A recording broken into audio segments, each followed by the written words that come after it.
juge en dernier recours la plus haute cour. Lieu, la cour de cassation. Ah, c'est ici. Que juge en dernier recours la plus haute cour? Elle n'est pas facile celle-là.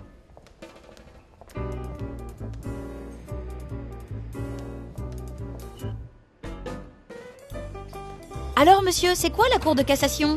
S'il y a une seule cour de cassation, c'est pour faire en sorte que la loi, qui doit être la même pour tous, soit appliquée partout, dans toute la France, de la même manière par tous les juges. Le nombre d'affaires à examiner étant extrêmement important, plusieurs dizaines de milliers par an, il y a un nombre important de juges.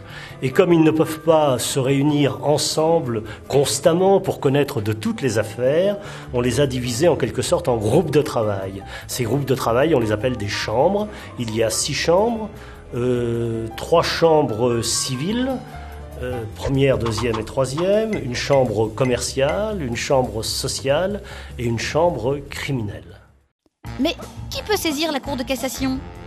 En principe, toute personne qui a été jugée peut demander que son affaire soit examinée une nouvelle fois. La première décision est rendue par un tribunal, et on l'appelle un jugement. La seconde décision est rendue par une cour d'appel, c'est un arrêt. Et c'est cette décision qui peut être déférée à la Cour de cassation par la partie qui estime que l'affaire n'a pas été correctement jugée. Alors, 2 hypothèses. Ou bien la Cour de cassation estime que la loi a été correctement appliquée, que le travail a été bien fait, le procès est terminé, la décision des juges doit être exécutée. Ou bien la Cour de cassation estime que la loi n'a pas été correctement appliquée. Dans cette hypothèse-là, elle fait disparaître la décision, elle la casse.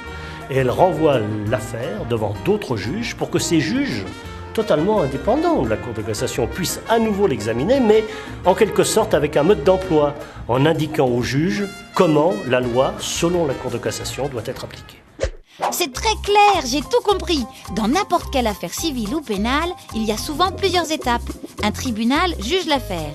Et si l'une des parties n'est pas d'accord avec le jugement, elle peut demander à la cour d'appel de rejuger l'affaire. Si l'une des parties n'est toujours pas d'accord, la dernière étape est la cour de cassation. Dans ce cas-là, la cour ne rejuge pas les faits, mais elle peut casser la décision du juge, elle l'annule. L'affaire est alors envoyée dans un nouveau tribunal. Le Conseil d'État est la juridiction qui se situe au sommet des juridictions administratives qui jugent les litiges entre l'État et le citoyen, pour simplifier. La Cour de cassation est celle qui se trouve au sommet de l'ordre judiciaire qui juge tous les autres litiges.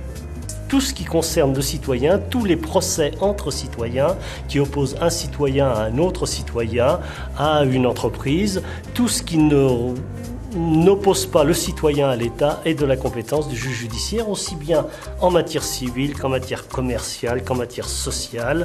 Et puis évidemment, lorsque les citoyens ne respectent pas la loi pénale, eh bien c'est aussi la Cour de cassation qui a à en connaître.